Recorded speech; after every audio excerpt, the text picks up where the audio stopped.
स्थानकातील फलाट क्रमांक 5च्या रुंदीकरणाचं कार्य मध्य रेल्वेकडून सुरू होतं। दुपारी 12:30 वाजता रेल्वे रूळ सुस्थितीत असल्याचा अहवाल रेल्वेच्या अभियंत्यांनी दिल्यानंतर दुपारी 1 वाजण्याच्या सुमारास इथून पहिली रेल्वेगाडी कसाऱ्याच्या दिशेनं रवाना झाली। त्यानंतर आसनगाव रेल्वेगाडी फलाटावर आली। रेल्वे कर्मचाऱ्यांनी या गाडीला फुलांच्या माळा चढवून रेल्वेगाडीतील प्रवाशांचं आणि मोटरमनचं स्वागत केलं। मध्य रेल्वेच्या ठाणे रेल्वे स्थानकातून दिवसाला 6 लाखाहून अधिक प्रवासी प्रवास करतात। फलाट क्रमांक 5 आणि 6 येथे जलद मार्गाच्या उपनगरीय रेल्वेगाड्यांना थांबा आहे। येथे लांब पल्ल्यांच्या रेल्वेगाड्या देखील थांबतात, त्यामुळे प्रवाशांची गर्दी अधिक होत असते। अनेकदा गर्दी वाढल्यास चेंगराचेंगरीची परिस्थिती निर्माण होते। त्यामुळे शुक्रवारपासून फलाट क्रमांक 5चं रुंदीकरण करण्यास सुरुवात झाली होती। रेल्वेचे सुमारे 550 ते 600 अधिकारी, कर्मचारी आणि मजुरांनी यंत्रणांच्या साहाय्यानं शुक्रवारी अवघ्या 8 तासात रेल्वे रूळ एका ठिकाणाहून दुसऱ्या ठिकाणी स्थलांतरित केलं होतं। शनिवारी येथील फलाटाची रुंदी वाढवण्यात आली, तसंच उर्वरित तांत्रिक कामं करण्यात आली। ही कामं रविवारी दुपारी 3 पर्यंत पूर्ण होणं अपेक्षित होतं, परंतु रेल्वेच्या अधिकाऱ्यांनी आणि कर्मचाऱ्यांनी सकाळी 7:30 वाजेपर्यंत सर्व कामं पूर्ण केली। स्थलांतरित रेल्वे रुळांवरून होणारी वाहतूक सुस्थितीत आहे का याची चाचणी सकाळी 9:30 वाजता करण्यात आली। त्यासाठी एक रिकामी रेल्वेगाडी या रुळांवरून सोडण्यात आली। रेल्वेगाडी कुठे धीमी झाली याची तपासणी करून तेथील भागांमध्ये काही बदल करण्यात आले। त्यानंतर पुन्हा येथून रेल्वेगाडी चालवून येथील चाचणी यशस्वी केली। रेल्वेच्या अभियंत्यांनी दुपारी 12:30 वाजता हे रेल्वे रूळ सुस्थितीत असल्याचा अहवाल सादर केला। त्यानंतर फलाट क्रमांक 5 प्रवाशांसाठी सुरू झाला। दुपारी 1 वाजण्याच्या सुमारास इथून कसारा रेल्वेगाडी थांबून पुढे गेली। त्यानंतर आसनगाव रेल्वेगाडी आली। या रेल्वेगाडीला रेल्वेच्या कामगारांनी फुलांचे तोरण चढवले, तसंच मोटरमन आणि प्रवाशांना कामगारांनी शुभेच्छा दिल्या। फलाट क्रमांक 5च्या रुंदीकरणाचं काम पूर्ण झालं असलं तरी 5च्या छताचं काम रेल्वेकडून पूर्ण झालं नाही। या कामासाठी फलाटावर खांब उभारावे लागणार आहेत, तसंच 500 मीटर लांब छत तयार करावं लागणार आहे।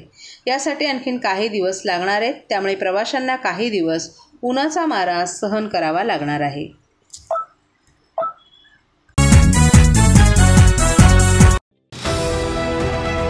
TJSB सौर शक्ती कर्ज गो ग्रीन, करा वीज बिलावर बचत। आकर्षक व्याजदर, 84 महिने परतफेड कालावधी, 80% लोन, व्यावसायिक आणि उद्योजकांकरता सुद्धा। अधिक माहितीसाठी तुमच्या जवळच्या शाखेला भेट द्या किंवा संपर्क साधा 1800-223-466 आणि 1800-266-3466।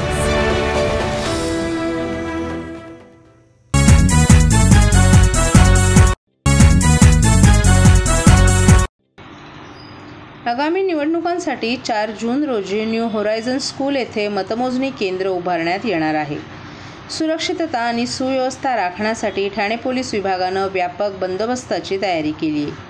पोलीस उपायुक्त अमरसिंग जाधव यांनी दिलेल्या माहितीनुसार मतमोजणी केंद्रांवर 1 पोलीस उपायुक्त, 3 सहाय्यक पोलीस आयुक्त, 100 पोलीस निरीक्षक, 20 पोलीस उपनिरीक्षक आणि 200 पोलीस कर्मचारी तैनात करण्यात येणार आहेत।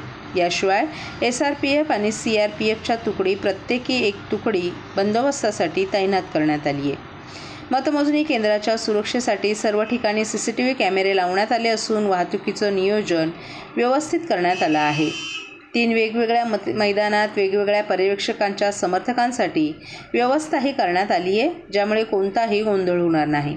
प्रत्येक पोलीस स्टेशन अंतर्गत योग्य तो पोलीस बंदोबस्त करण्यात आला आहे। पोलिसांच्या या कडक बंदोबस्तामुळे मतमोजणी प्रक्रिया सुरळीत आणि सुरक्षित पार पडण्याची खात्री आहे। सर, उद्या मतमोजणी आहे, निवडणूक यंत्रणा सज्ज झालेली आहे, त्याचप्रमाणे पोलीस यंत्रणा देखील सज्ज झालेली आहे। कशा प्रकारचा पोलीस बंदोबस्त संपूर्ण मतमोजणीच्या काळात दिसणार आहे? उद्या दिनांक 4 जून रोजी new horizon school Ovala Majiwada police station कासारवडवलीच्या हद्दीमध्ये मतमोजणी केंद्र आहे। त्या अनुषंगानं पोलीस विभागातर्फे 1 पोलीस उपायुक्त, 3 सहाय्यक पोलीस आयुक्त, 10 पोलीस निरीक्षक, 20 पोलीस उपनिरीक्षक, 200 पोलीस कर्मचारी आणि सोबत 1 SRPF प्लाटून, 1 CRPF प्लाटून आणि 1 दंगल नियंत्रण पथक असा एकूण बंदोबस्त लावण्यात आलेला आहे। त्याचबरोबर CCTV सर्व परिसरामध्ये लावण्यात आले आहेत आणि वाहतुकीचं देखील नियोजन या ठिकाणी करण्यात आलेलं आहे। सर उद्या मोठ्या प्रमाणात शक्ती प्रदर्शन देखील होऊ शकतं, त्यासाठी अपक्ष असतील, राजकीय असतील, विरोधक असतील, कार्यकर्त्यांची गर्दी या ठिकाणी होऊ नये यासाठी कसं नियोजन करण्यात आलं? त्या अनुषंगानं 3 वेगवेगळे मैदानं या ठिकाणी आरक्षित करून त्यांना ते अलॉट करण्यात आलेले आहेत. वेगवेगळ्या पक्षाला वेगवेगळं मैदान त्या ठिकाणी आरक्षित करण्यात आले आहे. त्यांचं पार्किंग वेगळं आहे, त्याचबरोबर त्यांचे येण्या जाण्याचे मार्ग देखील वेगळे आहेत आणि त्या ठिकाणी अनाउन्समेंट PA सिस्टम देखील लावण्यात आलेली आहे. अनेक वेळा गोंधळ उडतो, टेक्निकल इश्यू होतो, त्यामुळे कुठे ना कुठे या ठिकाणी कार्यकर्त्यांमध्ये रोष दिसून येतो आपल्याला. तर टेक्निकल कुठल्याही गोष्टी प्रॉब्लेम होऊ नयेसाठी देखील यंत्रणा लागल्यानंतर हुल्लडबाजी होऊ नये यासाठी काय? त्या अनुषंगाने प्रत्येक पोलीस स्टेशनच्या हद्दीमध्ये आम्ही फिक्स पॉईंट, त्याचबरोबर विजिबल पोलिसिंग, पेट्रोलिंग वगैरे अनुषंगाने योग्य तो बंदोबस्त लावण्यात आलेला आहे. कार्यकर्ते असतील, नागरिक असतील, त्यांना काय आव्हान काय कराल की उद्याच मतमोजणी आहे आणि शांततेत पार पडेल? उद्याचा जो मतमोजणी बंदोबस्त आहे त्या अनुषंगाने सर्व नागरिकांना देखील आवाहन करण्यात येते की कुठल्याही अफवांवर विश्वास ठेवू नये. आपल्याला काही शंका किंवा कुशंका असतील तर त्या अनुषंगाने संबंधित विभागाशी आपण संपर्क करावा. सर हिंदी शॉर्टमध्ये लोकसभा निवडणुकीच्या मतदानानंतर मतमोजणी अवघ्या उद्यावर येऊन ठेपली आहे. कोण विजयी होणार आणि कोणाला पराभवाला सामोरं जावं लागणार याची उत्सुकता आता शिगेला पोचली आहे. याबाबत राजकीय अंदाज बांधण्याची चढाओढही सुरू झाली असून ठाणे जिल्हा प्रशासनानंही आपली प्रत्यक्ष मतमोजणीची तयारी पूर्ण केली आहे. मतमोजणी शिस्तबद्ध व्हावी यासाठी लोकसभा मतदारसंघात येणाऱ्या 6 विधानसभा मतदारसंघानुसार विभागणी करण्यात आली आहे. प्रत्येक विधानसभेसाठी 14 टेबल्स याप्रमाणे ठाणे, कल्याण आणि भिवंडी या तिन्ही लोकसभा मतदारसंघाची मतमोजणी होणार आहे. मोजणीसाठी आवश्यक कर्मचाऱ्यांसह सुरक्षेसाठी पोलिसांचाही फौजफाटा तैनात असणार आहे. मतमोजणीसाठी अधिकारी आणि कर्मचारी वर्गाचं प्रशिक्षण शिबिर नुकतंच पार पडले. मतमोजणीसाठी नियुक्त अधिकारी आणि कर्मचाऱ्यांची रंगीत तालीम सोमवारी 3 जून रोजी मतमोजणी स्थळी सकाळी 11 वाजता होणार आहे. ठाणे लोकसभा मतदारसंघात 6 विधानसभा मतदारसंघ आहेत. प्रत्येक विधानसभा मतदारसंघात 14 याप्रमाणे एकूण 84 टेबल्सवर मतमोजणी करण्यात येणार आहे. प्रत्येक विधानसभा मतदारसंघानिहाय सहाय्यक निवडणूक निर्णय अधिकारी, 1 सुपरवायझर, 2 मतमोजणी सहाय्यक, 1 सूक्ष्म निरीक्षक असतील तर प्रत्येक टेबलवर प्रत्येकी 1 मतमोजणी सुपरवायझर, पर्यवेक्षक आणि मतमोजणी सहाय्यक शिपाई अशी कर्मचाऱ्यांची नेमणूक करण्यात येणार आहे. तसंच स्ट्रॉंग रूममधून EVM मशीन आणण्यासाठी प्रत्येक टेबलनिहाय स्वतंत्र शिपायांची नेमणूक करण्यात आली आहे. सर्वप्रथम टपाली मतपत्रिकेची मोजणी होणार आहे. यासाठीही स्वतंत्र 14 टेबलची व्यवस्था करण्यात आली आहे. एकूण 1000 अधिकारी आणि कर्मचाऱ्यांची नियुक्ती मतमोजणी प्रक्रियेसाठी करण्यात आली आहे. तर एकूण 650 पोलीस अधिकारी आणि कर्मचाऱ्यांच्या बंदोबस्तात मतमोजणी होणार आहे. ओवळा माजिवड्यात मोजणीच्या सर्वाधिक फेऱ्या ठाणे लोकसभा मतदारसंघाअंतर्गत येणाऱ्या ओवळा माजिवडा विधानसभा क्षेत्रातील मतांची मोजणी 34 फेऱ्यांमध्ये होणार आहे. या मतदारसंघात मतदारांची संख्या जास्त आहे. त्यानंतर मीरा भाईंदरच्या 33 फेऱ्या, कोपरी पाचपाकाडी 24, ठाणे शहर 26, ऐरोली 31 तर बेलापूर विधानसभा मतदारसंघातील मतमोजणी 28 फेऱ्यांमध्ये होणार असल्याची माहिती निवडणूक निर्णय अधिकारी मनीषा जायभाये यांनी दिली आहे. प्रक्रिया पार पडणार आहे. कशा प्रकारे प्रशासनाची तयारी आता झालेली आहे? किती कर्मचारी जे आहेत ते तैनात असणार आहेत? 25 ठाणे लोकसभा मतदारसंघासाठी आज दुसरं प्रशिक्षण सगळं कर्मचारी वर्गासाठी आयोजित करण्यात आलं होतं. आमचे सर्व ARO, सर्व झोनल ऑफिसर्स, काउंटिंगसाठीचे नंतर काउंटिंग एजंट्स, त्यांचे असिस्टंट्स, मायक्रो ऑब्झर्वर्स या सगळ्यांचे प्रशिक्षण आज दुसरं घेण्यात आलं. त्यासाठी आमचे 2 सिनियर ऑब्झर्वर्स काउंटिंगसाठी जे अपॉइंट केले ते ऑब्झर्वर सर देखील उपस्थित होते. आज दुसरं प्रशिक्षण सविस्तर त्यांना देण्यात आलं. त्याचं आम्ही ट्रेल पण घेतलं आणि मतमोजणी उद्या सकाळी 8 वाजता सुरू होईल आणि मतमोजणीच्या कामी जवळपास साधारण 1000 कर्मचारी आमच्याकडनं अपॉइंटेड आहेत. त्यानंतर पोलीस बंदोबस्तासाठी 650चा पोलीस बंदोबस्त सर्वसाधारणपणे असेल. त्यामुळे प्रशासनाची तशी चांगली तयारी झालेली आहे. प्रशिक्षण पूर्ण झालेले आहे आणि उद्या सकाळी आम्ही 7 वाजता स्ट्रॉंग रूम ओपन करू. सर्व उमेदवार, त्यांचे प्रतिनिधी आम्ही बोलवणार आहोत आणि स्ट्रॉंग रूम ओपन केल्यानंतर 8 वाजता पहिले टपाली मतपत्रिकेचं मतमोजणी सुरू होईल आणि त्यानंतर आपले नियमित EVMची काउंटिंग जी आहे ती 1 अर्धा तासानंतर सुरू होईल. मॅडम, किती नेमक्या फेऱ्या असणार आहेत आणि किती तासांमध्ये निकाल जो आहे तो हाती येण्याची शक्यता आहे? माझ्याकडचे जे मतदारसंघ आहेत असेंब्ली कॉन्स्टिट्युन्सीज त्याच्यामध्ये ओळा माजेवाडा हा सगळ्यात मोठा बूथ संख्या असलेला मतदारसंघ आहे. त्याच्यामध्ये 466 माझे पोलिंग बूथ आहेत, तर त्यांच्या 34 फेऱ्या आहेत आणि 148 हा कमी पोलिंग स्टेशनची संख्या असलेला मतदारसंघ आहे. तर एकूण जास्तीत जास्त 34 फेऱ्या आमच्याकडे होतील आणि 34 फेऱ्यांचं मतमोजणी प्रक्रिया पूर्ण झाल्यानंतर तो निकाल आपल्याला जाहीर करता येऊ शकेल. Thank you madam. थँक्यू.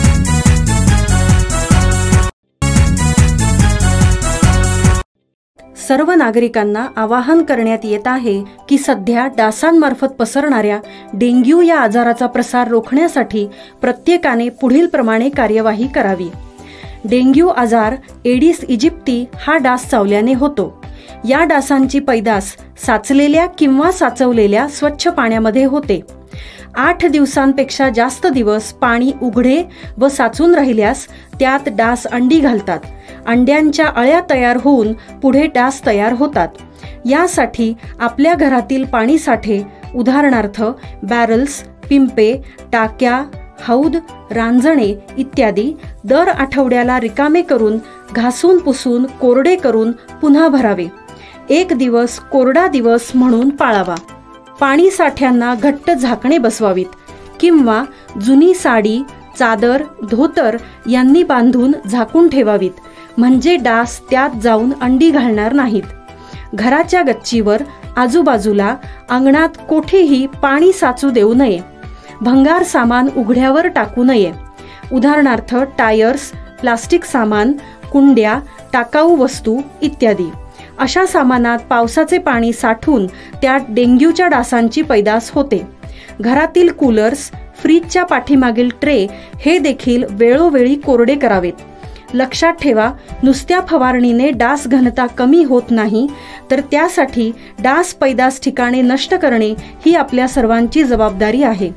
कोणताही ताप अंगावर न काढता जवळच्या शासकीय रुग्णालयात मोफत औषधोपचार घ्या. अशा प्रकारे नागरिकांनी सहकार्य केल्यास डेंग्यूचा प्रसार रोखणे सहज शक्य आहे.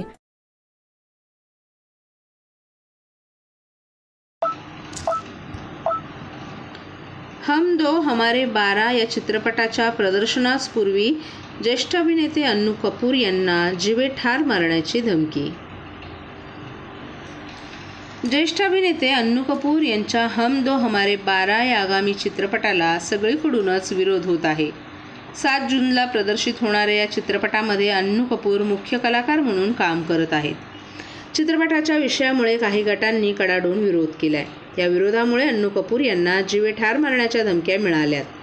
सुरक्षा चिंतेमुळे अन्नू कपूर यांनी ठाण्यातील मुख्यमंत्र्यांच्या निवासस्थानी भेट दिली. त्यांनी मुख्यमंत्र्यांशी चर्चा करून सुरक्षा व्यवस्था मजबूत करण्याची मागणी केली आहे. अन्नू कपूर यांची भेट आणि धमक्या यामुळे चित्रपटाच्या प्रदर्शनावर प्रश्नचिन्ह उभं राहिले. चित्रपट निर्मात्यांनी आणि कलाकारांनी आपला मतप्रदर्शनाचा हक्क अबाधित ठेवण्यासाठी आवश्यक ती सर्व पावलं उचलली आहेत. हमारे 12 के संदर्भ में माननीय मुख्यमंत्री महाराष्ट्र सरकार से मिलने के लिए हम आए थे. हमारे 12 के निर्देशक है श्री कमल चंद्रा, जिनको जान से मार देने की धमकी मिल रही है. हमारे प्रोड्यूसर हैं श्री रवि गुप्ता, त्रिलोकी गुप्ता जी, श्री बीरेंद्र भगत, श्री संजय नागपाल और श्री शिव बालक सिंह, और फिल्म के तमाम कलाकारों को, जिनमें मैं भी शामिल हूँ, जान की धमकी मिल रही है, सर काटने की धमकी मिल रही है. 7 जून को, अभी शुक्रवार को, हमारे 12 पूरे भारतवर्ष में और 15 और देशों के अंदर ये फिल्म रिलीज़ होने वाली है. और माननीय मुख्यमंत्री महाराष्ट्र से अनुरोध किया है हमने कि हमें सुरक्षा प्रदान की जाए, और माननीय मुख्यमंत्री महोदय ने आश्वासन दिया है और निर्देश दिए हैं अपने शासन तंत्र को कि हमारे 12 की पूरी यूनिट को, फिल्म को और निर्देशक को, प्रोड्यूसर को और सभी कलाकारों को सुरक्षा प्रदान की जाएगी. जब तक माननीय एकनाथ शिंदे मुख्यमंत्री हैं, उनकी सरकार के अंदर जो भी व्यक्ति ने कानून की प्रणाली से चल के कानून का पालन किया होगा, वो व्यक्ति सुरक्षित है महाराष्ट्र में. जय हिंद, जय महाराष्ट्र. आ रही है क्या, कुछ कौन से आ रही है, कैसे आ रही है? बहुत ज़्यादा. ये कमल चंद्रा जी आपको बताएंगे, उनको सर से